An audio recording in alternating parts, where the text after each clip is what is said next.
디모데후서 1장 7절의 말씀 함께 봉독합니다. 하나님께서는 우리에게 비겁함의 영을 주신 것이 아니라 사랑과 절제의 영을 주셨습니다. 아멘. 이전에 제가 새로 교회를 개척한다고 하니까 하시는 주변 분들이 같이 기도를 해주시겠다고 하시면서 하시는 말씀이, 목회를 잘하려면 성령의 능력을 받아야 한다라고 이렇게 말씀을 해주셨어요. 이렇게 말씀하시는 이유는, 우리가 목회를 하든 선교를 하든 봉사를 하든 사역을 하든 무슨 일을 하든지 간에 하나님의 일을 하는 사람은 자신의 힘과 능력으로 하면 금세 바닥이 드러나 버리기 때문에 성령의 능력이 채워져야 목회도 선교도 사역도 봉사도 힘이 들지 않고 할 수 있는데, 채워지지 않는데 열심히 일만 하다가는 금세 탈진해 버릴 것을 염려하셔서 그렇게 저에게 말씀해 주신 것 같습니다. 하나님의 백성이 하는 모든 일은 성령의 능력으로 채워져야 그 일을 수월하게 할 수 있습니다. 그래서 크리스찬이라면 성령의 능력을 구해야 합니다. 그래서 주님, 성령의 능력으로 우리 영혼과 육체를 채우소서. 성령의 능력으로 채우셔서 해야 할 책임과 역할을 잘 감당케 해 주십시오. 주의 능력으로 감당케 해 주십시오. 우리가 이렇게 기도하죠. 그런데 제가 제 가까이 있는 사람에게 자주 이런 말을 합니다. 써주실 때 감사해라. 써주실 때 열심히 봉사해라. 제 가까이 있는 사람이 가끔씩 저보다 더 바쁠 때가 있어요. 힘들어하고 지칠 때마다 써주실 때 기쁨으로 감사해라, 봉사해라. 안 써주시면 아무리 능력이 많고 많이 준비해 보아도 아무 소용이 없습니다. 써주시는 것이 얼마나 감사한지 모릅니다. 제가 영국에 있을 때 이 기도를 얼마나 오랫동안 했는지 사실 모릅니다. 외국 사람으로서 영국 사람만큼 영어를 하겠습니까? 제가 그곳에서 아는 사람이 있습니까? 어느 영국 교회가 알아서 우리 교회 와서 목회를 해 주십시오 하고 저를 모셔가겠습니까? 그래서 아무도 모르는 곳에서 아무도 의지할 수 없어서 주님, 우리를 사용해 주십시오. 주님, 어느 곳이든 좋으니 우리를 사용해 주십시오. 주님이 원하시는 복음의 현장으로 우리를 보내주십시오. 그런데 영국 교회에서 교회 청소 봉사를 하게 해주는데 이게 얼마나 감사한지 모릅니다. 그래서 교회 청소를 해야 하니까 토요일 날 교회 문을 열고 들어가라고 교회 열쇠를 주는데 마치 천국문을 들고 있는 것 같은 느낌이 들었어요.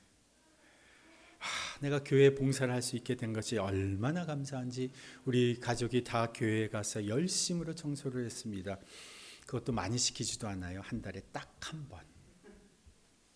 우리 교회도 지금 한 달에 한 번, 한 가정씩 돌아가면서 토요일에 청소를 합니다마는 이런 봉사가 여러분 그저 하찮은 일이 아닙니다.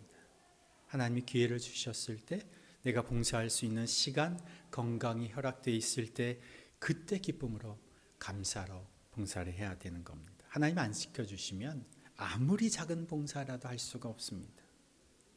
나보다 실력과 능력이 좋은 사람이 얼마나 많은데 나를 써주시는 것, 그것이 얼마나 감사한 일입니까? 그러니까 써주시는 것만 해도 감사한 일입니다. 근데 써주시는 것은 감사한데 내 힘이 부족하고 능력이 부족한데 어떻게 그 맡겨주신 일을 잘 감당할 수 있을까? 그러니까 성령의 능력으로 나를 채워주시고 공급해 주시도록 우리가 기도해야 하는 겁니다. 그런데 사람들이 성령의 능력을 받는 것을 어떻게 생각하느냐? 예언하고 신유의 은사가 나타나고 죽은 사람이 살아나고 기적이 일어나는 이런 놀라운 성령의 은사를 경험하는 것이 성령의 능력을 받는 것이다 생각하시는 분들이 꽤 많은 것 같습니다. 이 겉으로 드러나는 이 성령의 은사보다 더 중요한 성령의 능력은 우리의 삶이 변하는 겁니다.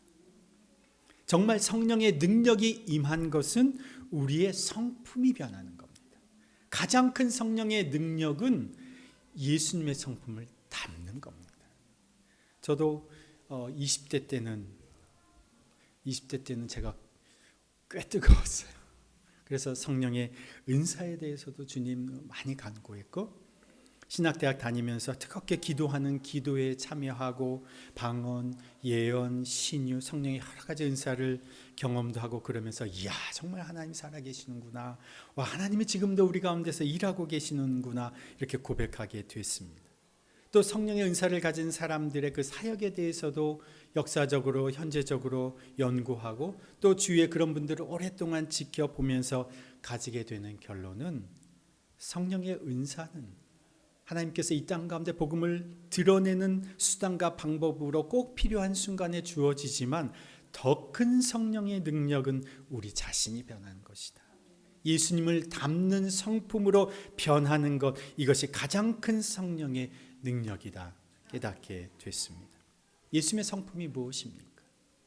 바로 성령 안에서 살아가는 자가 맺게 되는 성령의 열매입니다.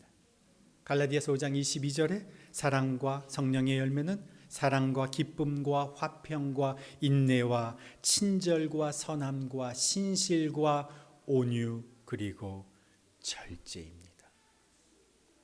지난주에 온유에 대해서 말씀을 드렸고, 오늘이 성령의 열매, 예수님의 성품 그 마지막 절제입니다. 여러분의 기억에 절제에 대해서 설교를 들어본 기억이 있으십니까? 아마 많지 않으실 거예요. 저도 절제에 대해서 설교를 들어본 기억이 거의 없습니다. 그만큼 절제는 제대로 다뤄지지 않은 주제 중에 하나입니다. 사역자로서 사실 설교하기가 쉽지가 않습니다. 설교자 자신이 잘 절제되어 있지 못하면, 주님 안에서 잘 절제의 성품이 갖춰지지 못하면 이거 말하기가 어려운 겁니다. 그리고 이것을 실천하기가 쉽지도 않으니까 사람들에게 굉장히 부담이 되는 내용이기도 합니다. 그래서 설교 시간 잘 이 주제가 언급이 되지 않습니다. 그러나 절제는 그냥 쉽게 넘어가 버릴 수 있는 그런 주제가 아닙니다. 정말 중요한 신앙의 주제인 거죠. 사도행전 24장 22절에 보면 바울이 복음을 전하다가 감옥에 갇혔습니다. 로마의 총독인 벨릭스가 유대인 아내와 결혼을 했는데, 유대인 아가씨와 결혼을 했는데, 유대인 그 아내와 함께 바울을 불러다가 바울이 믿는 그의 믿음에 대해서 한번 들어보자고 했습니다. 이때 바울이 로마 총독과 그의 아내 앞에서 자신이 믿는 그 믿음에 대해서 설명하기 시작하는데, 이때 바울이 무슨 메시지를 전했느냐? 사도행전 24장 25절에 보면 이렇게 기록되어 있습니다. 바울이 정의와 절제와 장차 올 심판에 관해서 말했다. 그 이야기를 듣고는 벨릭스는 두려워서 이제 그만 되었으니 가시오. 기회가 있으면 내가 당신을 다시 부르겠소 하고 말하였던 장면이 나옵니다. 바울이 감옥에 갇혀서 언제 풀려날지 모르는 상황에서 자신을 가둘 수도 있고 풀어줄 수도 있는 그 막강한 권한을 가진 총독 앞에서 자신이 믿고 있는 신앙에 대해서 말할 기회가 주어져 있을 때 바울이 전한 믿음의 핵심이 무엇이냐? 정의와 절제와 심판이다. 하나님의 정의에 부합된 삶이 무엇인지, 하나님의 하나님의 정의를 세상 가운데 구현하시기 위해서 이 땅 가운데서 보내신 하나님의 아들 예수님을 바울은 분명히 언급했을 겁니다.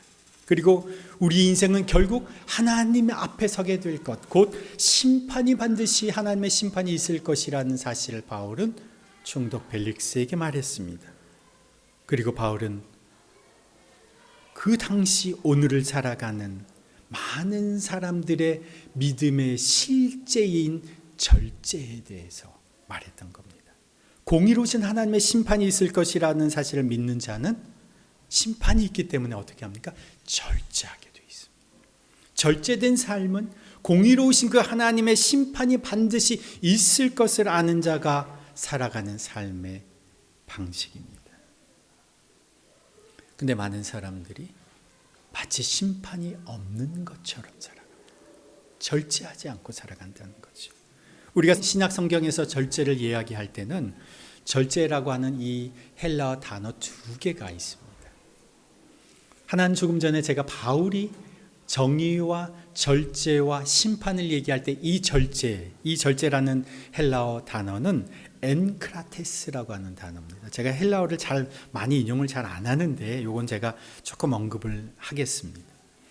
이 엔크라테스라고 하는 이 단어는 엔은 전치사입니다. 무엇 안에 크라토스라고 하는 단어인데 합쳐서 크라테스인데, 크라토스라고 하는 엔과 크라토스라고 하는 명사가 합쳐진 거예요. 이 크라토스는 세력, 힘이라는 뜻입니다. 그래서 합쳐지면 힘이 안에 있는 것, 이게 자기 통제, 절제라는 뜻입니다.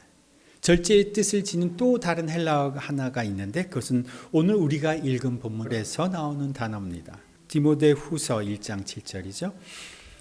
1장 7절을 보시면 하나님께서는 우리에게 비겁함의 영을 주신 것이 아니라 능력과 사랑과 절제의 영을 주셨습니다.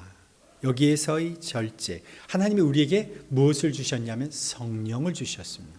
근데 이 성령은 능력과 사랑과 절제의 영이십니다. 성령이 계신 우리 안에는 무엇이 임해 있냐면 이미 절제의 영이 임해 계신 겁니다. 그래서 디모데후서 지금 1장 7절에 그렇게 표현하고 있는데 조금 밑에 14절에 보면 우리 안에 살고 계시는 성령으로 말미암아 그 맡은 바 선한 것을 지키십시오. 그래서 성령이 우리 안에 계신데 이 성령이 바로 능력과 사랑과 절제의 영이다, 이렇게 표현되어 있습니다. 이 여기서 말하는 절제라는 뜻은 이 절제라는 이 헬라어 단어의 원형이 소프론이라고 하는 단어입니다. 여기 신약에서 딱 한 번 나오는 단어인데 소라고 하는 것은 고치다 혹은 완전하게 만들다. 그리고 프로는 원형은 프라오라고 하는 단어인데 고삐를 매다, 재갈을 물리다 라고 하는 의미입니다. 그래서 이 두 단어를 합쳐서 그 뜻이 고삐를 매서 완전하게 하다라고 하는 뜻이 절제라는 의미라는 겁니다. 혹은 재갈을 물려서 완전하게 만들다라는 뜻인 거죠. 우리가 지난주에 온유를 말씀드릴 때 그때 예수님께서 쓰셨던 비유가 뭐냐면 멍에라고 하는 이미지를 사용하셨어요. 소나 낙의 등에 얹는 멍에를 온유를 설명하실 때 예수님이 말씀하셨는데 여기에서 절제라고 하는 뜻에는 고삐 재갈의 이미지가 담겨져 있습니다. 고삐가 무엇인지 아신가요?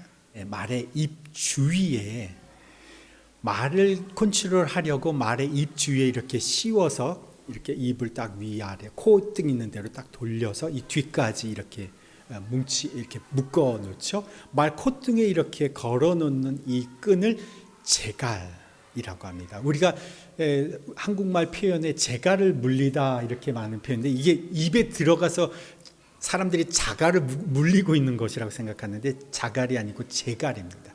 재갈을 콧등에 이렇게 돌리는 거죠. 그리고 재갈의 끝에 타원형으로 쇠고리가 달려 있어요. 그걸 고기에다 연결을 해놓고 고삐는 그 고리에 연결된 두 개의 끈입니다. 쭉 이렇게 길게 나와서 사람들이 그 고삐를 딱 잡고 말을 몰게 되죠. 그럼 좌우로 우로 스탑 이걸 컨트롤할 수가 있게 되는 거죠.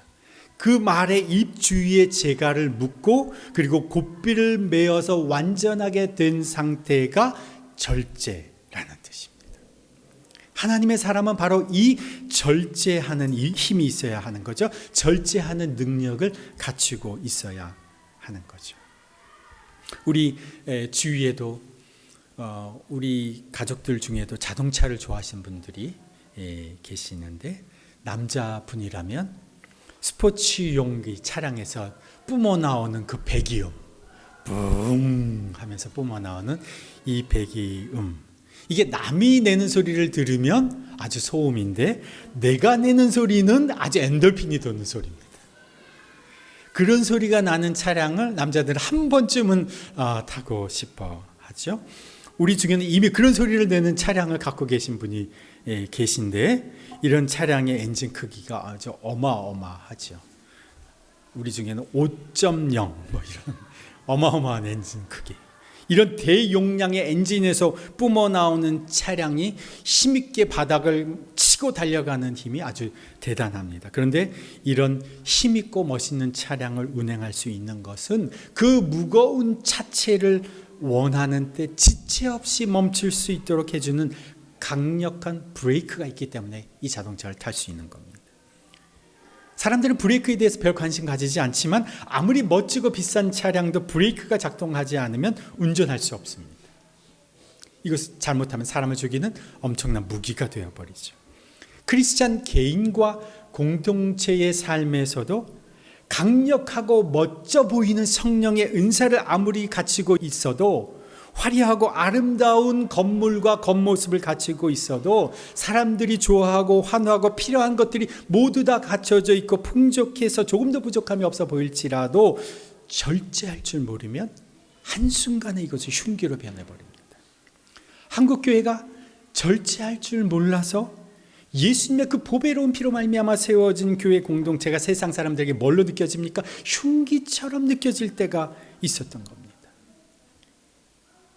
우리가 잊어서는 안 되는 것이 우리에게는 공의로운 하나님의 심판이 기다리고 있다는 사실입니다. 우리 인생이 그 앞에서 낱낱이 평가받게 되어 있습니다. 교회 공동체도 하나님 앞에서 평가받게 되어 있습니다. 그래서 절제할 줄 모르는 인생과 공동체는 하나님의 심판의 대상이 되는 거죠.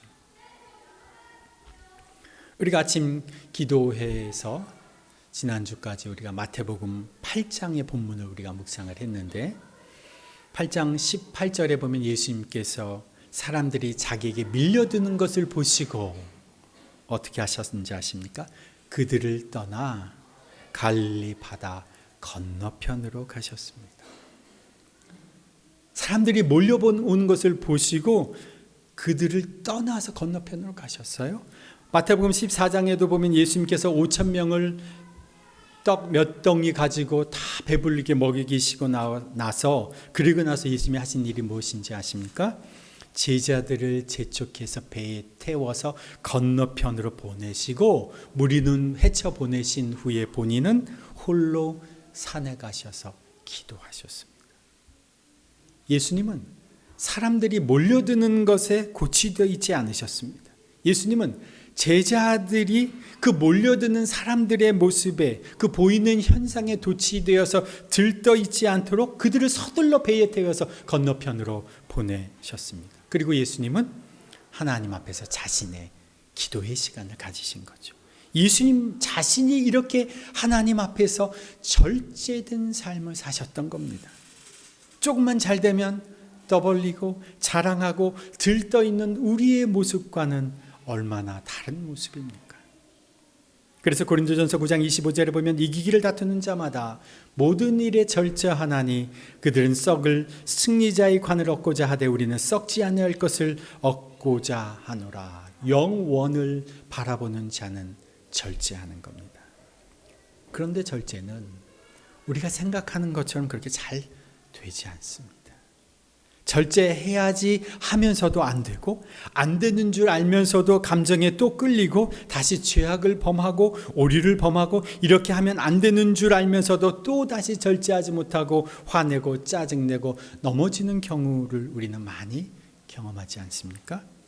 그래서 절제는 내가 해야지 하고 결심만 한다고 되지는 않습니다. 절제는 예수 그리스도에게 붙어 있을 때 맺히는 열매입니다.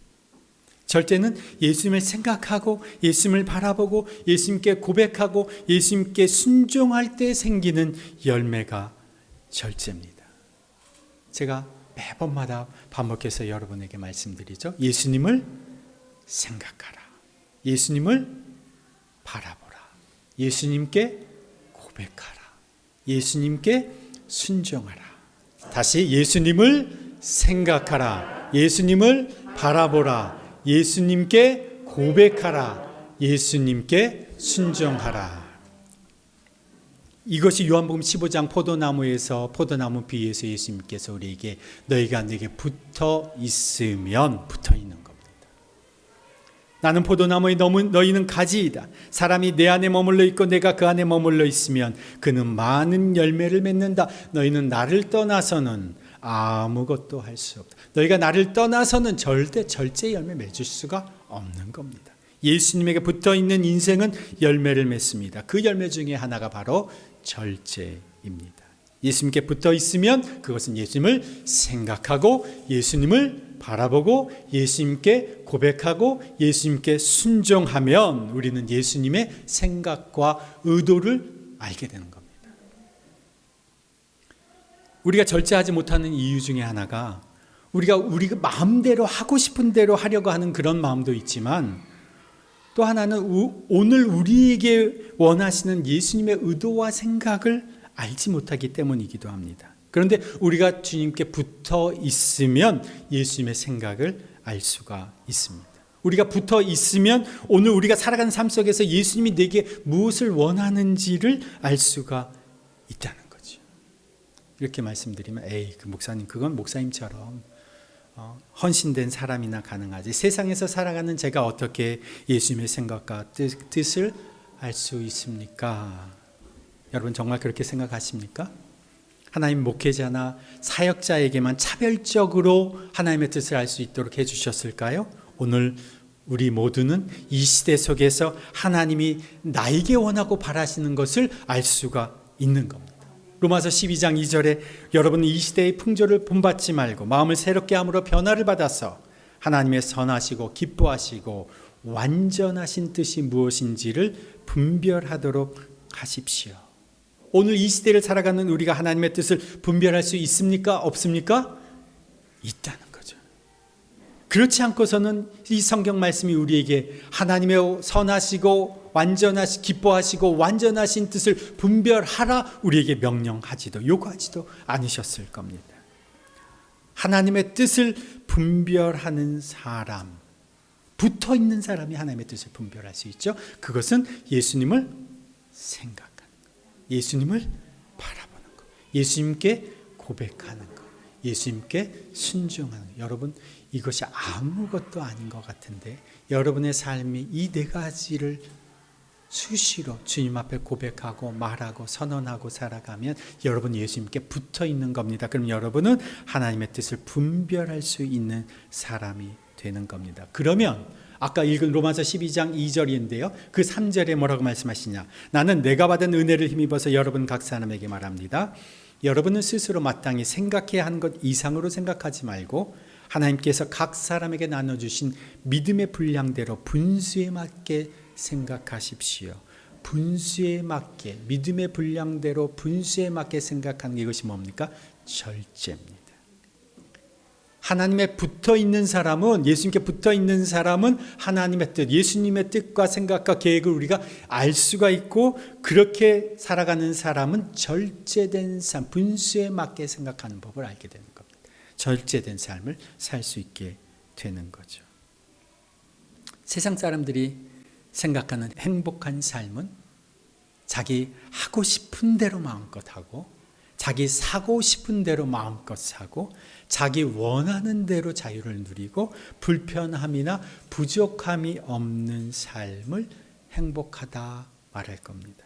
그러나 성경은 그렇게 얘기하지 않습니다. 성경은 이렇게 다르게 말합니다. 어떤 사람이 행복한 사람입니까? 마음이 가난한 자가 행복하다. 의에 줄이고 목마른 사람이 행복하다. 의를 위하여 박해를 받는 사람이 행복하다. 여기에 제가 한 가지 더 첨가하자면 주님께 매인받은 사람이 행복하다. 남매가 같이 여행을 하는데 동생이 여행 계획을 짰습니다. 누나가 동생의 계획을 보니까 너무 허술해 보이는 거예요. 그래서 누나가 다시 계획을 짰어요. 아주 세밀하게 계획을 짰습니다. 자신의 경험과 노하우를 풀어내서 어디 지역에 가면 어느 맛집에 찾아가고 그리고 그 가는 기차표, 시간표, 버스 시간표 다 알아서 지역 이동 시간까지 계산하고 어디에서 숙박할지 그리고 언제 돌아올지 다 누나가 짭니다. 그렇게 짠 여행 일정에 있어서 동생은 누나에 그저 붙어 다니기만 하면 됩니다. 절제에 대한 헬라어 단어 소프론, 아까 말씀드린 소프론의 의미가 곱비에 매여 완전하게 만들다라고 했습니다. 곱비에 매여 완전하게 만들다. 예루살렘으로 가시던 예수님이 나귀 등에 올라가셨던 것처럼 주님이 우리 인생에 곱비를 주셨다는 겁니다. 그래서 예수님이 자신의 생명을 치르시고 우리의 인생을 사셔서 우리의 인생의 곱비가 주인 되신 그 예수님의 손에 쥐어져 있습니다. 그 전에는 우리의 인생이 어디로 갈지 어떻게 해야 할지를 모르고 살았던, 목적 없이 방황하며 살았던 인생이었다면 이제 우리의 인생의 곱비가 누구에게 쥐어져 있습니까? 예수님에게 쥐어져 있는 겁니다. 이제서야 우리의 인생은 제대로 방향이 정해지는 겁니다. 제대로 삶의 목적을 이루며 살아갈 수 있게 되는 겁니다. 그래서 곱비를 쥔 예수님이 끌어가시는 대로 우리 인생은 살아가게 되는 겁니다. 그래서 제가 말씀드리는 거죠. 주께 매임받은 인생은 행복하다. 주님이 그 곱비를 쥔 인생은 행복하다. 왜냐하면 정말 우리를 바른 길, 좋은 길로 이끄시는 그분이 내 인생에 곱비를 주셨기 때문입니다. 이제부터 더 이상 우리는 곱비 풀린 인생이 되지 말고 그분께 매임받은 인생으로 살아가시길 바랍니다. 그러기 위해서 매일마다 매 순간마다 우리는 주님께 어떻게 해요? 붙어 있어야 되는 겁니다. 그래야 그 열매를 맺는 겁니다. 그래야 절제의 열매를 맺는 겁니다. 예수님을 생각하라. 예수님을 바라보라. 예수님께 고백하라. 예수님께 순종하라. 다시 한번 예수님께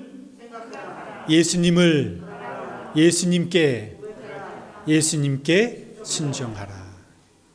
여러분 하루하루 살아가면서 이 네 가지를 매번 주님 앞에 예수님께 붙어 있는 삶을 살아가십시오. 그러면 주님께 매임받은 인생이 되는 겁니다. 절제할 수밖에 없는 인생으로 살아가는 겁니다. 여러분이 인식하고 있든 여러분이 인식하지 못하든 예수님이 영으로 여러분 안에 계십니다. 여러분이 인식하고 있든 여러분이 인식하지 못하든 예수님이 영으로 여러분 안에 계십니다. 여러분 인생의 곱비를 쥐고 계십니다. 이번 한 주 주님께 매임받은 행복한 삶, 절제된 삶 살아가시기를 축복합니다. 하나님 아버지, 상황의 곱비가 잡혀 감정의 곱비가 잡혀 살아왔습니다. 사람의 곱비가 잡혀 이리저리 휘둘리며 저희들 살아왔습니다. 주님, 이제 주님께만 매임받은 인생 되게 하여 주옵소서. 주님께서는 우리를 가장 좋은 길로 이끄시는 분이시기에, 양들을 위하여 목숨을 버리노라 말씀하시는 분이시기에 주께 매임받은 인생, 저희들의 인생 복된 줄 믿습니다. 주님께 매여 주님에게 곱비가 잡혀 주님이 원하시는 대로 살아가는 인생 되게 하여 주옵소서. 주님이 이끄시는 대로 주님을 닮아가는 저희들 되게 하여 주옵소서. 공의로우신 하나님을 뵐 날을 생각하며 절제된 삶을 살아가게 하여 주옵소서. 대림절 둘째 주간, 이번 한 주간 예수님을 더욱 닮아가는 절제의 한 주간 되도록 인도해 주십시오. 이제는 우리 주 예수 그리스도의 그 지극하신 은혜와 하나님 아버지의 그 무한하신 사랑과 성령님의 교통하심과 역사하심이 주님께 매임받은 인생으로 절제된 삶을 살기로 결단하며 세상으로 나아가는 주님의 백성들 위에, 속한 가정과 일터 위에, 주의 몸된 더비교회 공동체 위에 이제부터 영원토록 함께 하시기를 간절히 축원하옵나이다. 아멘.